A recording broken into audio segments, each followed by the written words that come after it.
지금 네. 자연스럽게 지금 여러 가지 몇 가지 뭐 이런 현안들 좀 말씀을 좀 해주시면 어떨까 하는 생각도 드는데 지금 국회 일단 잠깐 정치 뭐 이런 얘기 좀 여쭤보고 싶은 게 지금 연말이고 지금 12구 이태원 참사 지금 국정조사 시간 지금 이미 지금 흘러가고 있죠. 네. 국정조사 합의를 했는데도 아직 제대로 지금 국정조사 일정이나 뭐 제대로 좀 안 하고 있는 좀 그런 실정이기도 하고 그것이 지금 국회 예산안하고 이상민 행안부 장관 그 해임 건의안 같이 이렇게 묶여가지고 사실 국민들 입장에서 보면 좀 뭔가 좀 답답하다는 느낌도 가질 수 있어요. 네. 어떻게 보세요, 의원님? 지금 이렇게 지금 하고 있는 이런 현안 전국 현안에 대해서는 아무래도 정치 네. 초년 의원으로서 여러 가지 막 느끼신 걸 많을 텐데 이런 거 이렇게 막 보시면 답답하죠. 그러니까 실제로 이태원 참사 같은 네, 경우는 네, 이제 서울 한복판에서 음, 정말 지금 생각해도 믿기지 않는 네, 엄청난 참사고 네, 분명히 누군가의 관리 책임이 있을 거고 음, 실제로 2주 전에 진행된 용산구 중심의 그 이태원 거리 네, 축제에서는 정말 많은 한 1,000명 가까이 인원이 동원이 돼서 인파 네, 관리가 됐었어요. 그렇죠, 네, 그런데 이렇게 많은 158분의 음, 희생자가 생기고 부상자도 많이 있으시고 음, 그런 부분에 대해서 이제 누구도 정치적 책임을 지지 않고 음, 이런 상황이고 실제로 저희 고양시에서만도 네, 20, 30대 청년분들의 그 돌아가신 분들이 여덟 분들이나 여덟 되세요. 분인가요? 아, 예. 고양시에서만? 예. 아이고, 그래서 네, 제가 조문도 하고 아마 유가족분들하고 연락을 지금까지도 하고 아, 있는데 그렇군요, 네, 정말 마음을 너무 많이 아파하세요. 그래서 네, 왜 이렇게 된지 정말 알고 싶어 하시고 음,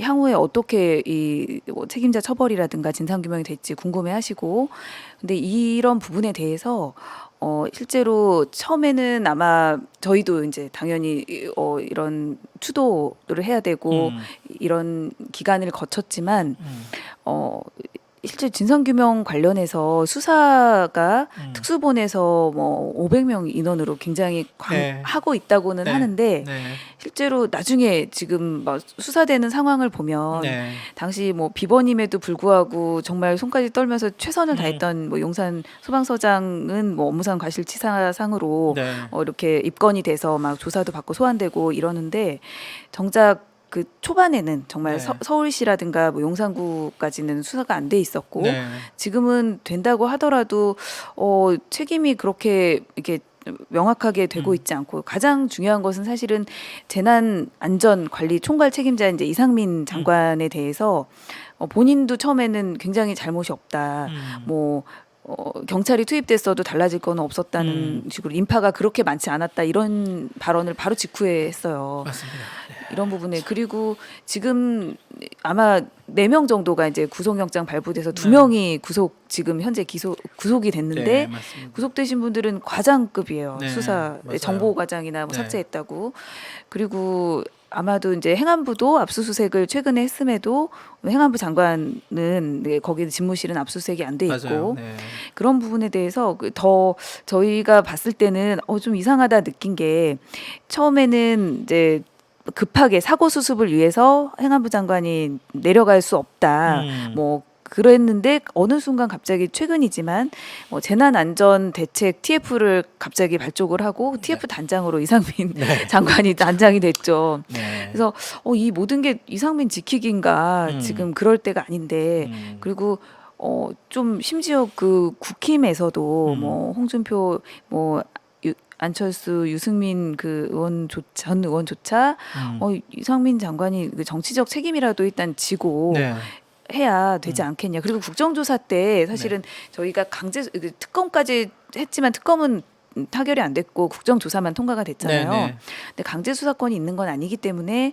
충분히 행안부의 협조가 필요한데 장관이 그대로 그 자리를 지키고 있으면 원활하게 국정조사가 되지 않겠지 않습니까? 맞습니다. 네. 네, 아까 그 유족 네, 말씀도 이렇게 하시고 지금 연락을 하신다고 이렇게 하셨는데 최근에 이제 그 지난 주말에 MBC 스트리트에서 그 유족분들 인터뷰 내용이 참 저가 봐도 그리고 굉장히 또 지금 논란이 계속되고 있기도 합니다만 그 검찰과 이쪽 그 검경 사이드에서 유족들 상대로 마약 부검 막 이런 얘기가 나왔지 않습니까?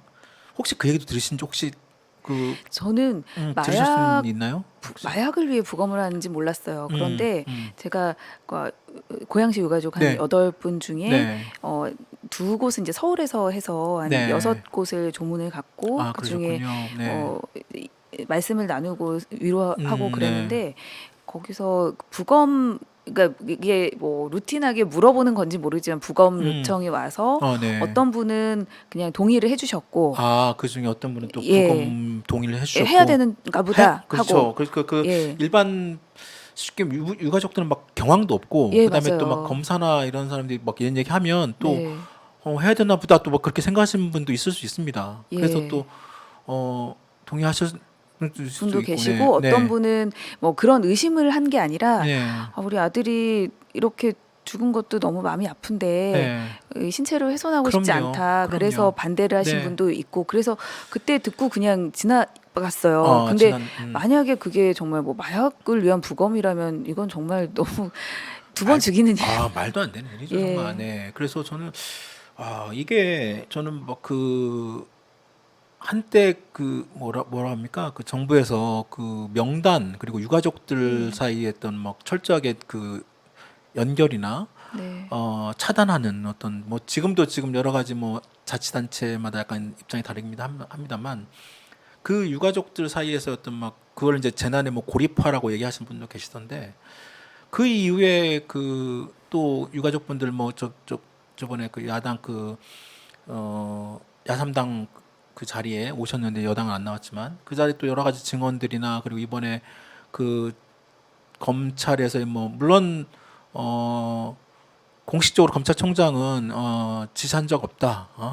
그렇게 뭐 마약 부검이나 그런 걸 조직적으로 지시한 적이 없다라고 얘기는 했습니다만 그것이 뭐 서울뿐만 아니라 뭐 다른 지역에 있는 검사들이 똑같이 한 일개 검사가 할 수 있는 내용은 아니잖아요. 그러니까 저는 향후에 앞으로 국정조사에서도 이런 부분이 명확하게 지금 마약과 관련된 그리고 마약 그 수사와 단속과 그다음에 이번에 그 참사 과정에서의 그런 연루 부분들을 명확하게 밝혀야 되지 않을까 하는 생각도 들고 특히 이제 이런 야당에 계신 의원분들 야당이 정말 역할 잘해야 되지 않을까라는 생각도 들고 그렇습니다. 네.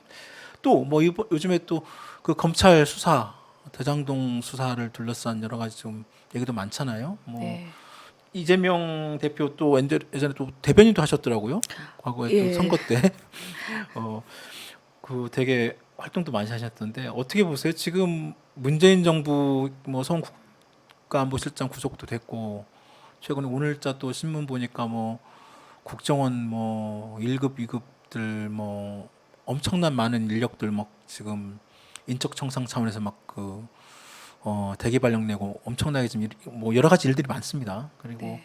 국힘 쪽에서 하여튼 문재인 정부와 이재명 대표를 겨냥해서 이런 뭐 수사와 조사와 뭐 압박과 소환과 이런 것도 계속 이루어지고 있는데 어떻게 보세요? 지금 우리 의원님 보시기에는 지금 이런 상황에 대해서. 예. 제가 사실 그 원내대변인을 1년 차 때 하고 이제 네. 2년 차 때 이재명 후보를 지지하면서 네. 그때 현장 대변인을 했었고 현장 대변 하셨고, 예, 네. 그리고 지선 때는 김동연 도지사 또 거기 대변인을 대변 하셨고 지방선, 했었어요. 예. 네, 그래서 뭐 김은혜랑 엄청 싸우고 그랬는데 그러셨군요. 네. 근데 진짜로 김은혜 그 당시 후보는 음, 재산의 축소 신고 15억을 했거든요. 그렇죠. 근데 사실은 저도 전 재산 15억인데 엄청 큰 돈이에요. 네. 큰 돈인데 김은혜 그 후보 입장에서는 뭐 몇백억 되니까 뭐 사소한 누락이다, 몰랐다 이렇게 해서 무혐의로 아예 기소조차 안 됐어요. 불송치 됐어요. 그러니까요. 예. 이게 그렇게 됐더라고요. 그 당시에 예. 선관위에서 고발했는데도 불구하고 이번 예. 지금 정부에서 검찰에 그걸 이제 아예 그렇게 그렇죠.